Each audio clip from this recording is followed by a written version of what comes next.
This is Ron Guittardi, Assistant Director of the Oral History Program on the Battleship New Jersey. And we're here on the Battleship New Jersey in Camden, New Jersey on July the 20th, 2013. And we're here today to interview Robert Willard Page Sr. from Lansdale, Pennsylvania. And he's going to tell us about his military experience.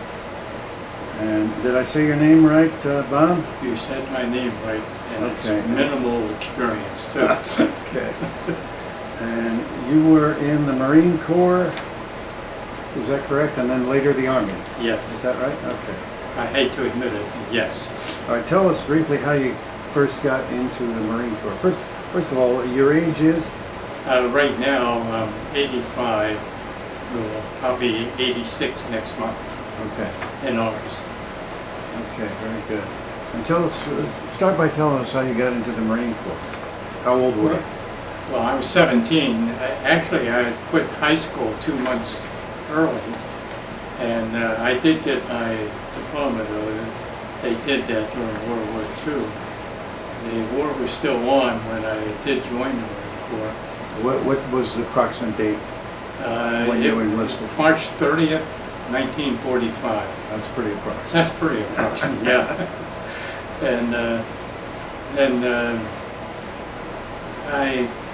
The reason well, at that time, everyone 17, 18 years old, they wanted to be in the service.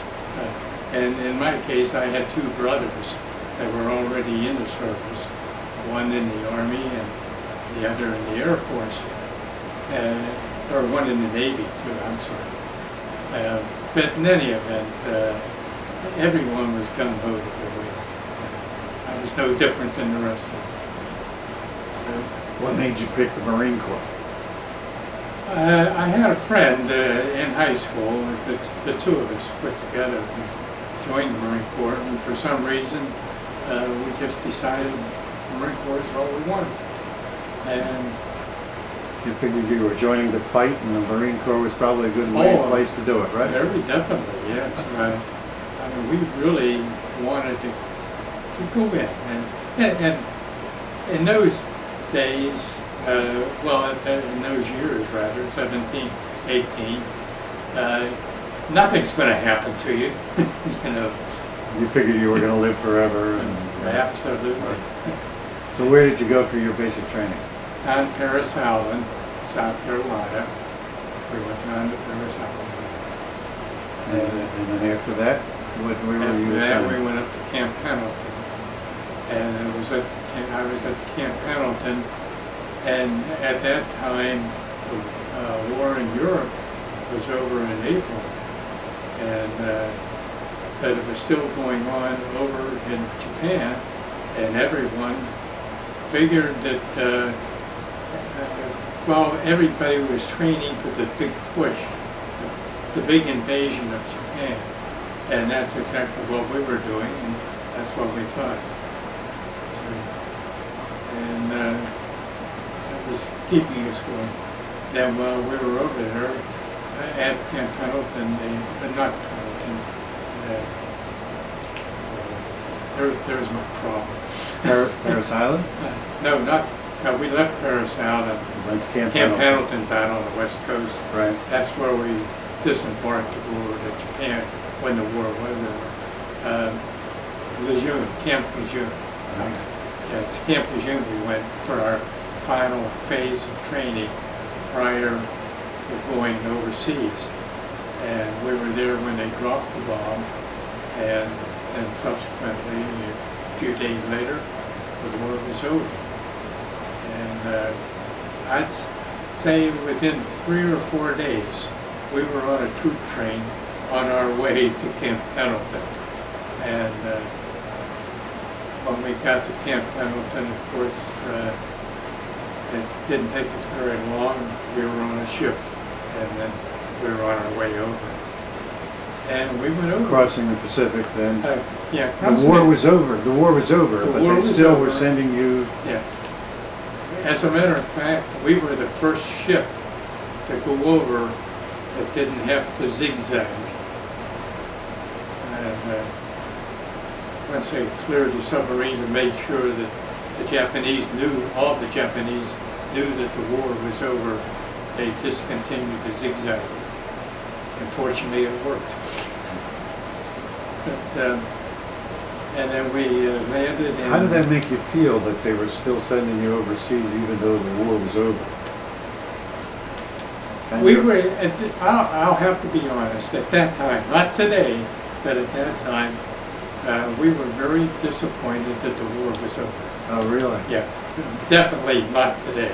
I don't feel that way at all. But when we were 17, and I was 17 at that particular time, And a lot of your crewmates felt the same way. oh yeah, we were all pretty young. Some of them were even as old as 18. There was something I was going to say about the trip that I forgot. You'll think of it later. Yeah. Okay, so you went, where did you, Oh, did you stop in Hawaii? That's what I was going to say, yeah. It did take us a while to get over. We stopped at Hawaii, and I guess it was about 3 weeks where we lived in a tent.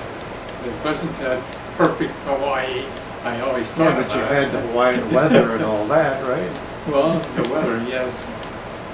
But it kept us busy cleaning our rifles because there was a lot of dust, red dust that floated around in the area that we were in. Volcanic dust? I guess it would be, yeah. And then we went from there over to Wake Island, I think it was Wake, and just for about a week. And then we went from there to Guam. And Guam we stayed about 3 weeks. And all this time, of course, we're living in tents, which wasn't too bad. But, and then we finally... Could have been worse. There could have been people shooting at you, right? Oh, God, yeah. But we didn't think of it. We were still semi-disappointed. Okay. But we made it.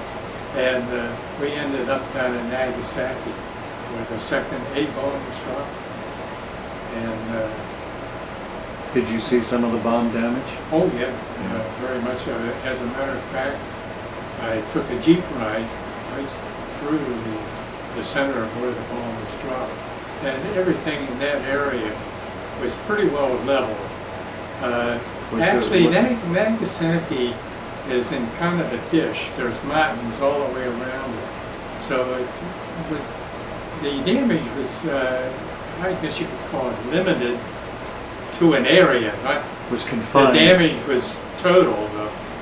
It was total. Was there any radioactivity that you No were aware one, of? no one talked a bit about the activity or the radio. Yeah. Radioactivity. Radioactivity, right. No one even mentioned it, and I don't think they knew anything about it. And apparently there wasn't too much, because it was an aerial explosion, and nothing got really saturated into the ground there. And there just, well, it's strange. There just wasn't any discussion about it at all. What was your the purpose, or what was your mission in Nagasaki?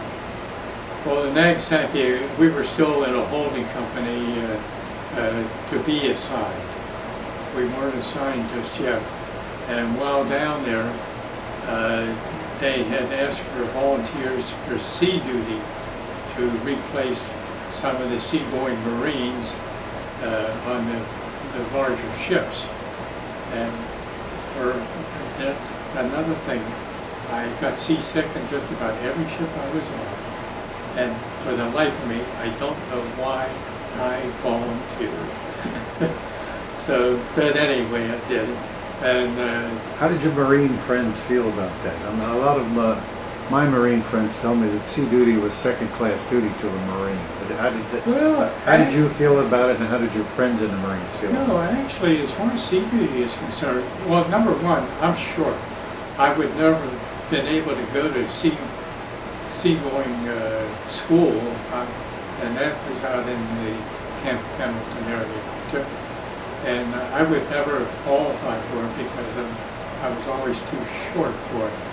And very honestly, the seagoing bellhops, as they're called, were really put on a pedestal with a lot of the Marines. It's something that you really had to work at to qualify, and it wasn't definite that you could become a seagoing bellhop. And for that reason, it made me feel rather good. Okay. So maybe attitudes have changed over the years. And maybe it's just the attitudes of the land-based guys, you know. Well, it could be. They were jealous, maybe. Okay. I thought jealousy, you know, because they were much the ones that were in the thick of things.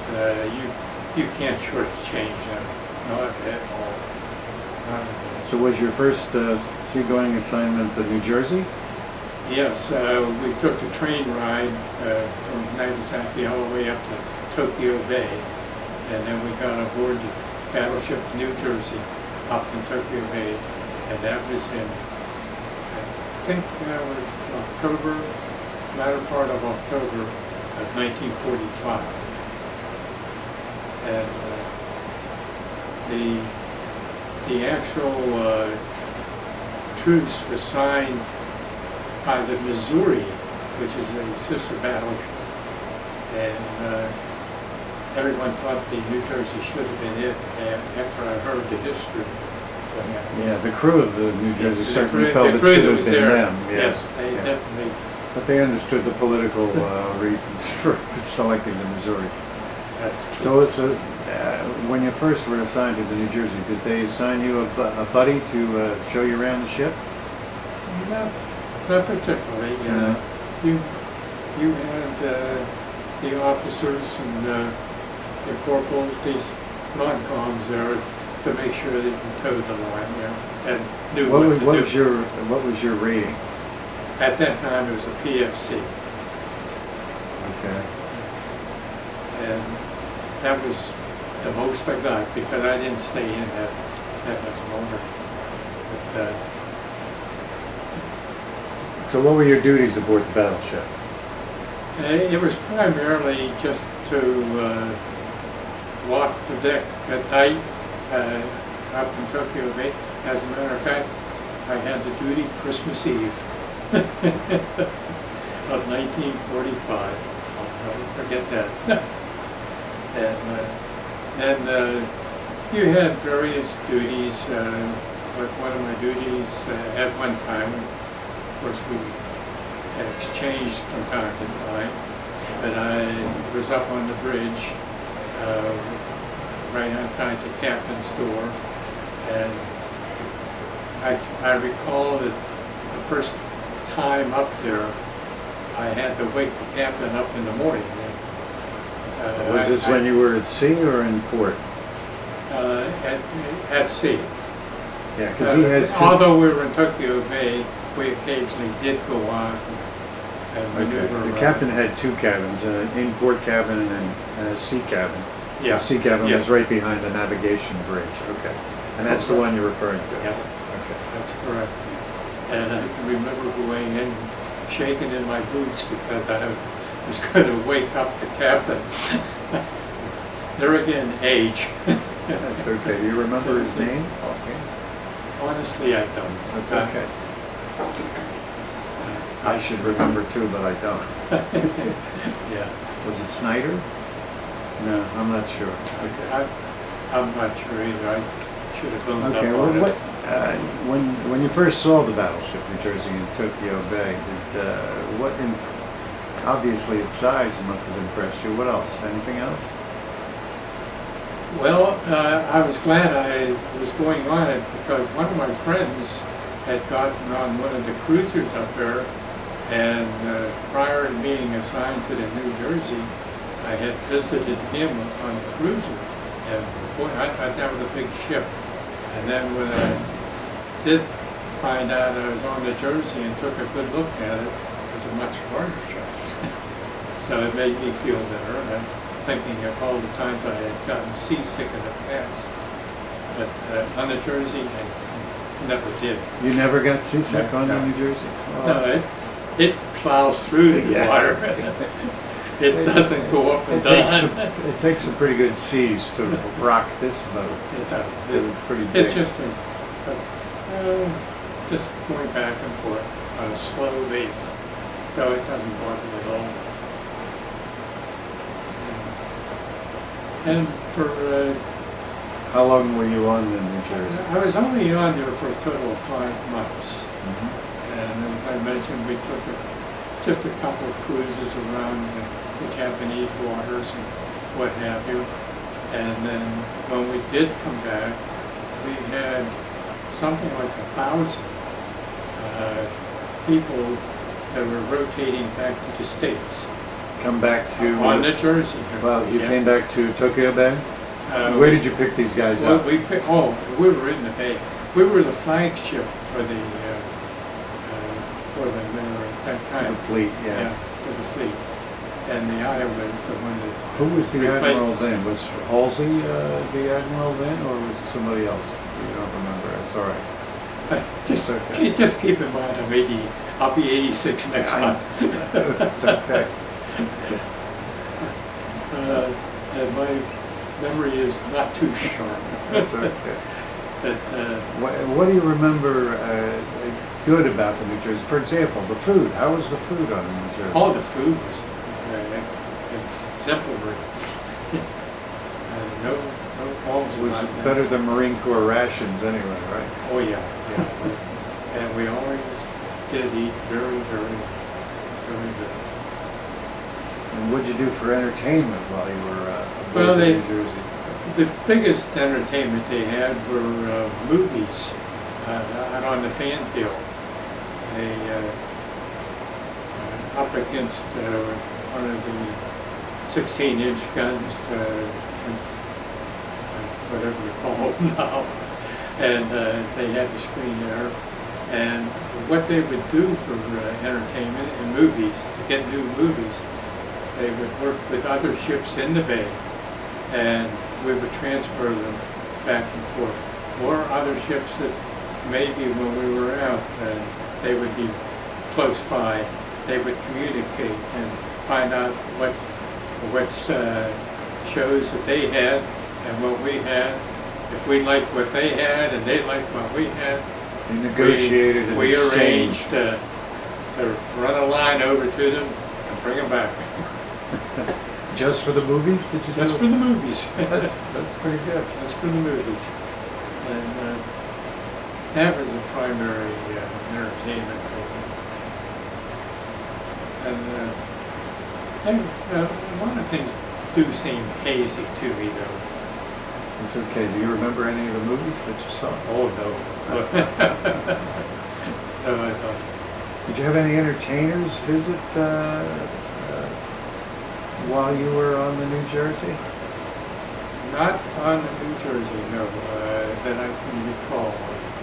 We didn't have any stage entertainment.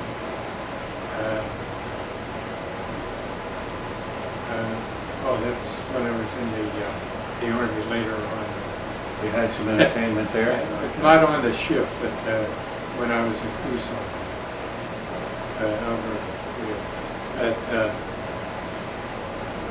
And tell us, I know we went to that area of the ship today, but tell us where your berth was roughly on the ship. You know, looking at the ship right now, it is very difficult to tell. I know approximately where it was. It was around the turret, first turret down here. Turret 1. Turret 1. And they've changed the looks of this ship so much, especially on the upper deck. The upper deck there. On the main deck, you mean? The main deck.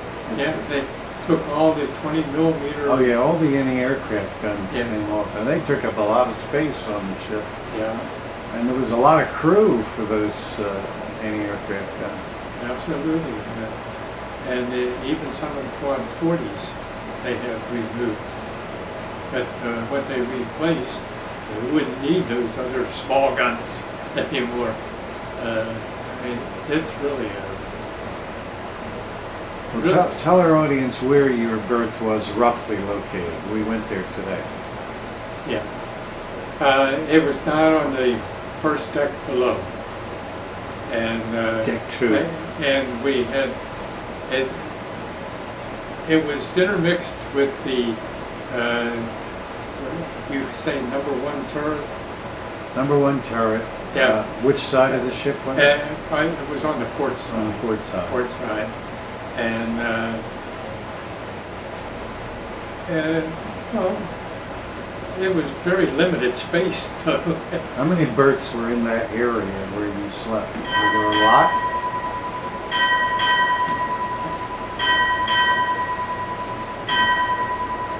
That's 330 for all of those wanting to know. But anyway, At 7 bells, I think. Go ahead. yeah. But anyway, I don't know the exact number, but I would imagine approximately 40, 45, maybe even 50. I just never paid attention to how many we had, to be honest with you. Did you make any lasting friendships among the New Jersey crew? I did at the time, but not to the present. I know there was a fellow. I'm originally from Pittsburgh, and I know there was one fellow on there. He lived in Germantown in Philadelphia, and we became pretty close friends. But I lost track of him over the years. After the war? Yeah. Did you Yeah. have contact with them after the war? No, no. Okay.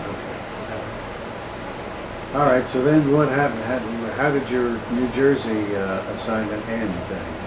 Well, it ended. They were replaced by the Iowa, which is the same class ship, and then we came back to the States, and we were carrying approximately 1,000 of the Army to be discharged back in the States, and we headed for San Francisco. Do you know whether did they reduce the crew size so they could accommodate about 1,000 troops? Do you I know? have no idea. Okay. I have no idea. Because we're told that... I was a PFC, remember? Yeah, I understand. we were told that although the ship was designed for a crew of about 1,900, at the end of the war, the crew was at its peak, which was about 2,900. Well, it was probably at its peak then.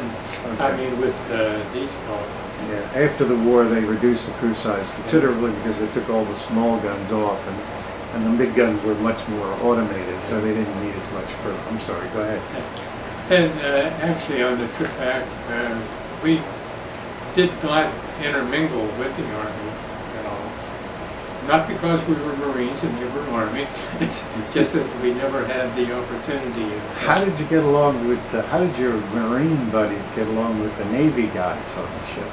Well, there's a lot of kidding in situations. A lot of good-natured needling and Oh, yeah. insulting and criticism. Much insulting. Making fun of... Yeah. They called us seagoing bell ops. What'd you call We that? Wait a minute. I did know. It had to do with the way they scrubbed the decks. Holy Stoners or something like that? Uh, Swabbies? Swabbies. Okay. That was the word. Okay. And it was an uneventful trip coming back. You didn't run into any typhoons or heavy weather? God, otherwise I couldn't say that I never got seasick. Okay. So you came back to San Francisco? San Francisco. We came under the Bay Bridge there, of course, and we stayed there for about 2 days, and we let them off. And then we came out and went on down to the southern San part. Diego? No, not that far. It was just below Los Angeles. I'll remember it. It's okay. Well, San Diego's not too far. No, but San Diego's way down at the end. And, oh, shoot. That's okay. I know it well. It's okay. So you spent some time there as well? Oh, yeah. We were there for, I'm not exactly sure how long, but it had to be maybe 3 months at least. And we just... Were you still posted aboard the New Jersey at that time? Yes, we were there the whole time. And then I guess Jersey got orders to go on up to Bremerton For overhaul work? well, at that time, I think it was just mothball. Okay. Yeah. And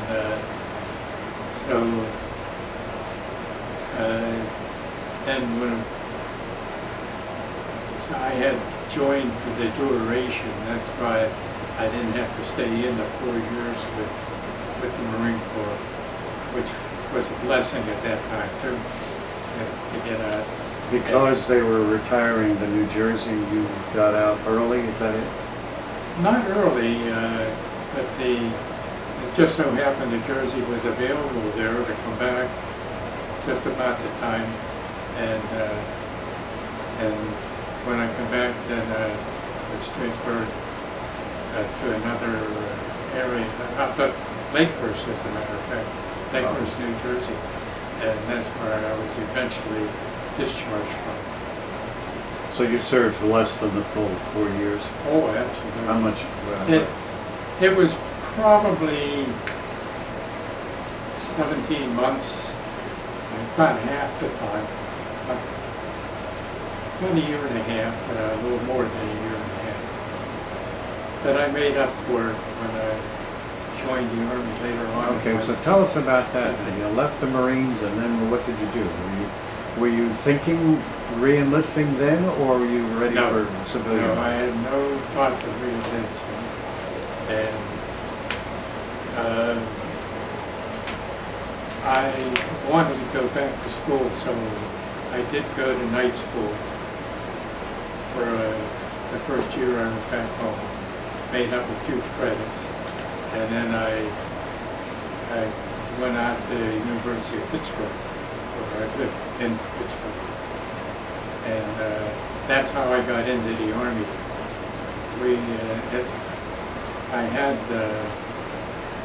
I was dating a girl back in Pittsburgh.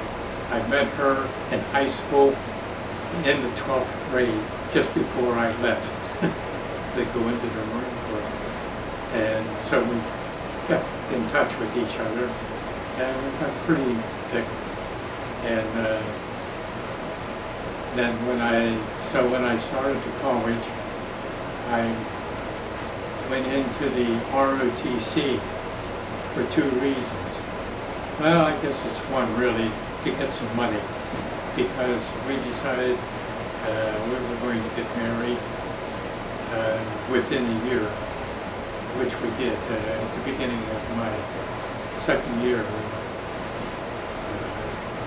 We got married, we eloped, because we had no money. But that's getting away from the military. But you were still a civilian at that point. Yeah, oh yeah, I was a civilian. And, but I did mention that, I left high school 2 months early. But by taking ROTC and being a former military person, I could get into the advanced courses rather than having to go a full 4 years. I only had to go 2 years. To get your degree? Not the degree, to get the ROTC commission. Okay. So at the end of the Because of your prior military service. So at the end of the second year in school, oh, incidentally, I went on a GI Bill too. But at the end of the first year, at the beginning of the second year, is when we eloped. And I don't know if this would go into the stories or not, but I had a brother living up in Cleveland, Brexville, and we were going, I told my dad I'd paint his car and take a week off and go up and paint his car. And my girlfriend at the time would take a vacation. We'd be staying at my brother's house. And so they thought that was a good idea. So that's what we had planned. And we just had a lot of different problems. She was Catholic, and I was agreeable to everything that they wanted. But when we went over to a Catholic church, they said that we couldn't get married by them unless my wife had a letter from her parish. So that put that out of the door. And so we. Why was that difficult? Was her parish somewhere else? Well, no, her parish was back in Pittsburgh. Okay. And where were you at the time? We were up there in Cleveland. Oh, okay. Yeah, and we went over on a Monday, thinking we were going to get married that day. Oh, okay. And is it okay to go on with the story? Sure. Oh, okay. But lead towards how you got back into the. Tell us how you got back into the Army. Well, okay. Yeah. Take your time. Okay, we got married, and then we eventually did get married, but then we kept it secret for a while. And then after, my senior year in college, 2 months before, first of all, I got my commission after 2 years, and I joined a reserve unit, an active reserve unit in Pittsburgh. It was a graves registration company in the quartermaster corps. And then in my senior year, 2 months before graduation, our unit was called to active duty for the Korean War. What year was this now? And this was in 1945. Just this was in 45, and it worked out the same way, where I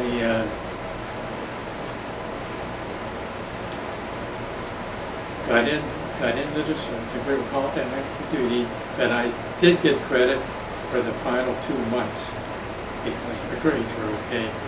And so the beauty of it was, in high school, my to-be wife missed out on the senior prom because my friends knew that we were dating, and none of them asked her to go because I was not a Parasalon at the time. So she missed out on the senior prom.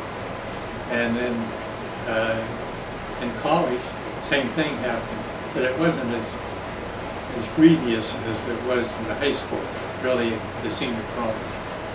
And then my mind's becoming a blank. Well, how did you end up getting into the Army? Well, through being called to active duty. Oh, okay. And because you were in a reserve unit. The ROTC, I was in an Army ROTC. Okay. Not thinking in the world that I would ever end up on active duty in the Army, not being a Marine.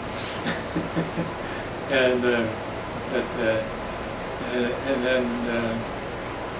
I went down to Fort Lee, Virginia, and I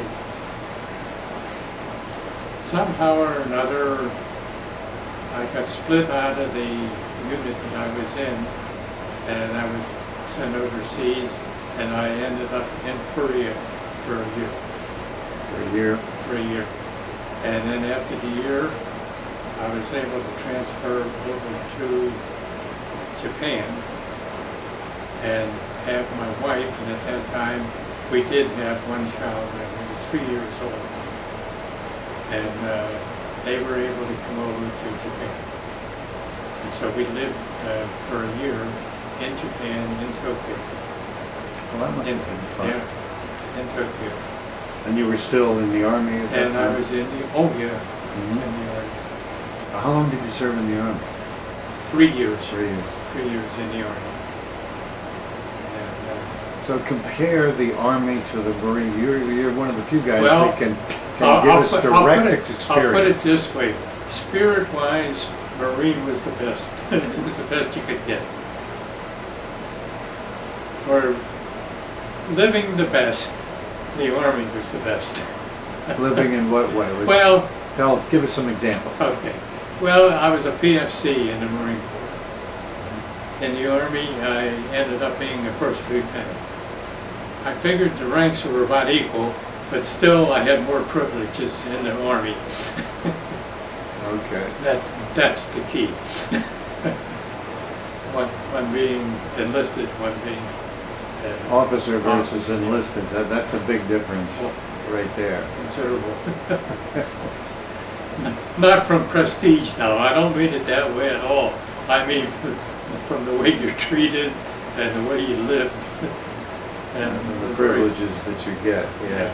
And very fortunately, I was extremely lucky. Did you see any action in Korea? No, I did not. That's why I was extremely lucky. Actually, I ended up being assistant personnel officer of Depot over there, the 55th Quartermaster Base Depot in down Busan, there was. Mm-hmm. And So then you spent a year in Japan, and then you mustered out. Then? And then I came back and up Camp Kilmer is where I got discharged. But prior to getting discharged, the way the Army works, I was sent to school down at Fort Lee, Virginia. School for what? For 3 months. It was a kind of a company commanding type thing, teaching how to Command. How to command. That's it. That was the word. Yeah. The Navy had a school for new officers, or for non-coms, I think, who were going up to officer level, and they called it Knife, Fork, and Spoon School or something like that. Oh. Where they taught them how to. It was mostly how to go to dinner parties and that kind of stuff. Okay, so then when did you get discharged? What year was that? 19. Wait, I'm getting the two things. 54? 54. Yeah, June Yeah, 54. I went in 51 and come out in 54. Yeah. And then one of the reasons we came back as soon as we did, and I had some extra time at the end of my enlistment there in the Army, my wife became pregnant over in Tokyo, over in Japan, and it was either a matter of extending my time over there or coming back just a little short of the total time I was to spend. So we elected to come back early. She was homesick, and we got an okay to do that, and that's why we did get back. And there is a little side story about that. So after we were home for a while, one time at home when the second boy, the one who was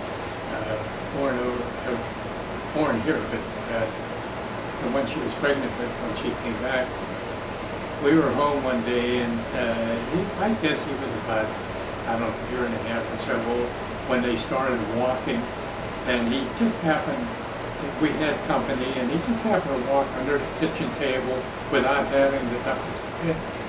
And everyone's so amazed that he was so small and could walk under without ducking his head. But the fact that he was small, that's what they were amazed at. I said, well, what would you expect? He was made in Japan. So, Bob, can I ask you a couple questions about Sure. your service on the battleship? sure. Were the big guns ever fired while you were on the ship? Unfortunately, no. No. And that's one disappointment I've always had. How about the 5-inch guns? Were they Oh, the fired? 5-inch guns they shot. That's when we went out on these different trips. They would shoot everything but the big guns, and we would shoot the 20 millimeter guns. Now the war was over. Oh, the war was this was over. drills that you were, These were just drills. but they didn't drill with the 16-inch gun. No, they did not. Like it's probably And, expensive to shoot and- those things oh, up. Yeah. And I was so disappointed though. It really was. People who've heard both the 16 and the 5-inch tell me that the 5-inch guns, the sound was much sharper. That's what I was going to say. It was a real sharp noise. And Where they described the 16-inch guns as more of a rumble yeah, kind of sound. I've seen many pictures and Yeah. heard them shot in the movies and all that, and things, but I've never heard them actually shot in person. And everyone on board has told me the same thing too. Did your Marine detachment on board the New Jersey man any of the guns, either the anti-aircraft guns or the 5-inch guns? Well, we all did. You all did? Oh Okay. yeah. We So- all had some of them had the quad 40s. They would man those, but the majority of us were on the 20 millimeter anti-aircraft guns. Did any of them have? Were they assigned to the 5-inch guns? That you know of? Not that I think. We Not have that a- I'm aware of. The reason I'm asking is because we have a plaque on one of the 5-inch guns back there that honors the Marine detachment. And we're told that when the Marines had one complete, now this might have been during the war, one complete 5-inch gun was crewed entirely with Marines. Well, that could be. That's possible. Yeah, Possible. that could be, but on our drills, I don't think there was. But there again, we were so scattered around, and being a PFC, it's funny that way. You don't get too inquisitive. Did you ever hear, well, you probably weren't on there long enough. There are rumors that there were nuclear weapons on board this ship. Did you ever hear any of those rumors? No.